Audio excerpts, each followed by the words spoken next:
Well, welcome again, everybody, to the latest in the Innovators series of videos. Today, we're very, very fortunate to have with us none other than Sven Bossu, who is the CEO of AIPC, which is and I won't say it in French because I'll butcher it, but it's the International Association for Convention Centers. So Sven, thanks so much for joining us.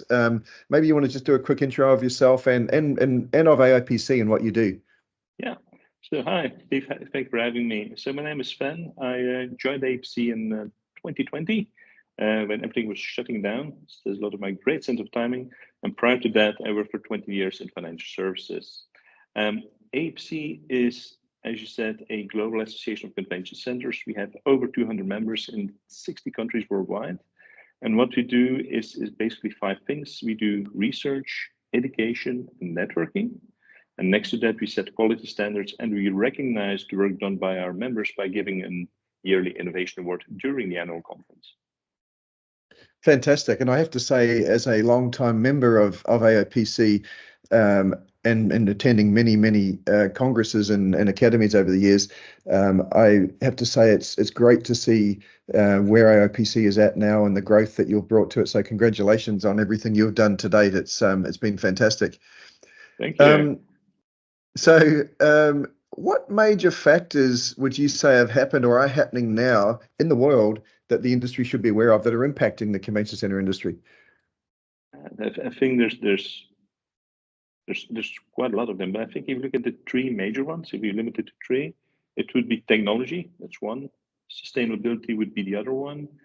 And everything related to resources. That's the third one. Those are the three things which are really heavily impacting the way convention centers are run and how they service their customers. If you look at technology, it's two things. On one hand, you have, of course, artificial intelligence, which can be used at venues for a wide scale of things. It can be used to improve processes. It can be used to avoid the boring stuff like invoicing. It can be used to move faster than your competition. But I think the challenge there for venues is if you look at the enormous list of things AI can do, venues need to decide on what they want to do. You can't do everything at the venue. You need to decide what is my biggest problem. And then based on that, find use cases and try and find a solution for your biggest problem. Don't go into AI because it's the newest and the hypest. Go there because you want to solve a problem. And I think that's the case for technology in general. There's so much magnificent technology out there. Like, you could imagine that you have a digital twin of a venue, and that you start playing with the digital one and you implement it in real or do vice versa. But once again, you need to get the mindset right, and you need to do this in a methodic way. And it's really stepstone. You say, okay, what do you want to do? We are the resources. We implement it and you scale it. And that's really around technology. The second one is sustainability, which for me, I think as an industry, we need to become sustainable, and venues will become sustainable simply because of the business case. It makes perfect sense for a venue to step away from fossil and to move into solar, move into wind, because it will make your energy cost predictable. And that's what you want as a CEO of a venue. You want predictability. And the same goes for food cost. Yes, we're going for vegan, we're going for local, we're going for seasonal, simply because it makes sense from a business point of view. So yes, we're being nudged by the customer to become sustainable, but for me, the key driver is really going to be the finance part. And then the third one is resources. That's really a struggle. Venues are not the only industry which are struggling in finding resources. But there we simply, and that's our role as an association, we need to do a lot more work around creating a value proposal around working our industry. Our industry is the best industry to work in. We deliver things like COP26. We deliver Formula One races. We deliver medical conferences. We deliver all of that. We create those unique experiences which bring communities together and change the world. And if you explain it like that to an 18-year-old, yes, this is what I want to do. However, if you ask an 18-year-old, do you want to work in the event industry? He hasn't got a clue because he doesn't know all the work we do. So for me, those are the three things we really need to be working on, both at the venue level, but also at the level of our association. Yeah, thanks, Sven. I love that and the way you position that. Certainly technology I would agree 100%. Start with the problem, or what are you trying to solve, and work your way back. I think too many folks get overwhelmed with the latest and shiniest new toy and want to just implement it, but not even sure how they want to do that. And then yeah, sustainability. Yes, it's it not only is it the right thing to do. Obviously, we're seeing a lot of legislation coming through now that's starting to push that. And like you say, a lot of it is ultimately going to be finance driven because it is best for everybody. And then yeah, on the resources, I agree wholeheartedly. Going to a lot of events, I actually took my daughter to an event last week in Australia, and to introduce her to the industry because she wants to get into it, but had no clue what it really is. There you So go. yeah, so you're right. So many people don't understand what the industry is. So it's a great way to explain it. It's certainly about, we create experiences and memories that people will never forget. So yeah, spot on, I think, with all of that. Thank you. Yeah. So how, sort of bringing that all back to the convention center world, how do all these factors impact convention centers? What do you see with some of these factors, that external factors and etc. What impact are they having on convention centers? Yeah, I think convention centers are becoming more data driven, in the sense that, and a great example of that is Marina Bay Sands in Singapore.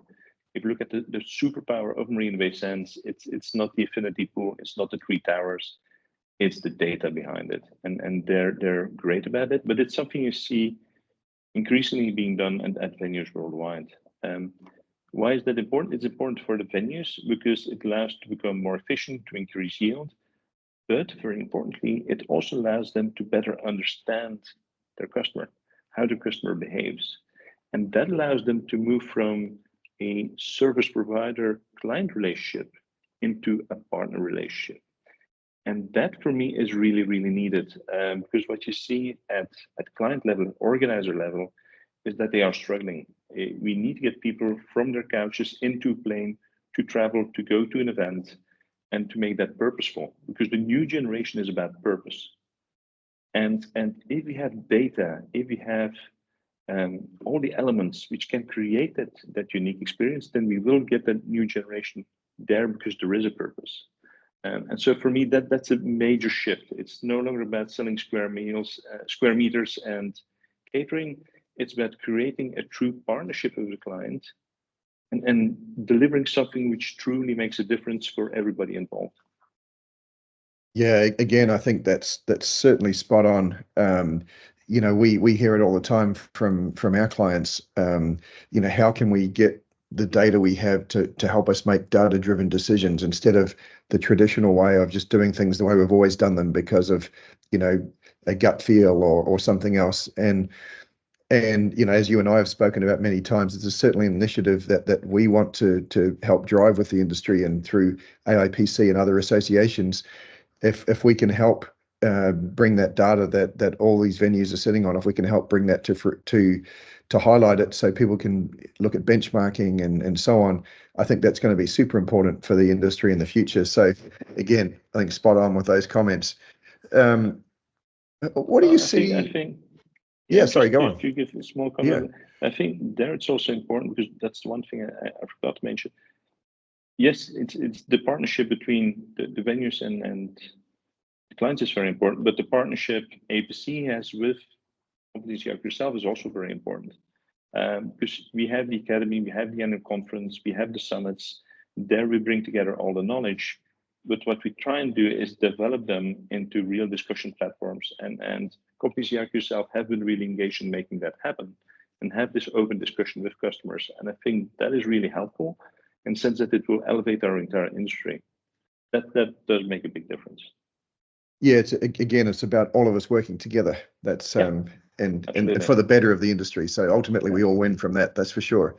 Um, so what do you seeing changing in the way convention centers are doing business, perhaps now versus when you first come in, which obviously was the crazy time when the businesses were shut down. But have you seen any changes? Well, clearly, but what are those Yeah. changes? Yeah, I think one of the changes, which was actually a direct result of the pandemic, is that um, a lot of knowledge was lost at level of the organizer and the client. Um, and that's normal. A lot of people left, they came back, and they didn't come back. And so their role has been taken over by new people who are trying to get their head around what organizing an event is like. And to be honest, in some cases, the same at the venues. So jointly, we lost a lot of knowledge, and we need to rebuild that. We need to rebuild the trust. And I think for me, this is this great opportunity to change the entire relationship and truly become partners. But it does mean that we do business in a very different way. And that's the thing I like to repeat to a lot of my members. We like to think when looking at volumes, oh yes, we're almost back in 2019. The thing is that the entire economy as such is completely different. It's now driven by a completely new generation, which is completely about purpose and values. And you need to get that right, also as a venue. And that's a big shift in mindset.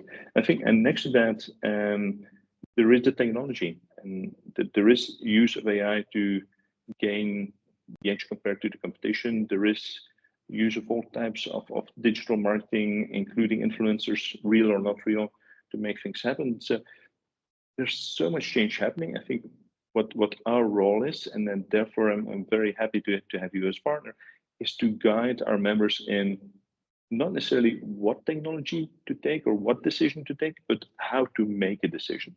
That's the most important thing. Yeah, absolutely. No, again, I think you're right. The business has changed, and there's no point looking back because things are different now, regardless of of what we may think. And I think it's great with with it's sort of the silver lining to that cloud, right? That of COVID, is that yes, we did lose a lot of great people to the industry, but now we've got a whole new breed coming through, and they're looking at it with a different set of eyes, and perhaps all businesses need that in some cases, a different way to look at things, not the same way we've done them for the last 20, 30, 40 years. Um, and maybe this is another valuable reason for what AIPC does with the academies and so on. Having that, I think, is very valuable as we see these new leaders or emerging leaders come through, getting fast tracking them on what the industry is all about by attending the academy. So I can certainly vouch for the value of the academy. I think it's a fantastic program. So well done with that. Thank Um, you. and then just the final question, Sven. What plans do you have for AIPC going forward? Yeah. There's a number of things. First, we're looking at developing new services simply because our members are facing new challenges. If you look at cybersecurity, that's one thing. We now have cybersecurity task force, which monitors what's happening. In average, venues are being attacked 3-4 times a day. So it's very important that we keep our members aware of this, that we help them. Yes, they will be hit at a certain moment. It can be avoided, but just make sure that you're prepared and trying to help them. Just cyber and everything that's related, that's something we're rolling out. But next to that, what we're doing is going for regionalization. To your point, we had an academy in Brussels. Last year, we did an academy in Canada as well. This year, we're going to have one in Brussels, in Canada, in Cape Town, in Kuala Lumpur. And together with the Association of Business Events in Australia, we're developing one in Australia as well. That will allow to increase the engagement of our members worldwide, but also make sure that the same type of knowledge is being spread really throughout the world. And once again, elevate that entire community to a different level. So on the one hand, the AIPC wants to go deep on certain topics like cyber, but the key focus for me is to increase engagement by going regional and bringing content to people who otherwise, for different reasons, and it can be travel, it can be budget, it can be culture, can't make it to those central events we used to organize in the past. That's phenomenal, and I think we're already seeing the benefits of some of these initiatives you're putting in place. And Sven, look, just thank you so much for joining us today, and thank you for all you're doing for the industry. I can certainly again vouch for the great inroads that you've made with AIPC, and what an important part of our calendar for the events, and then for our associations that we're members of. AIPC is certainly one of the most important ones. So really appreciate all you're doing, and thanks again for joining us today. You're very welcome.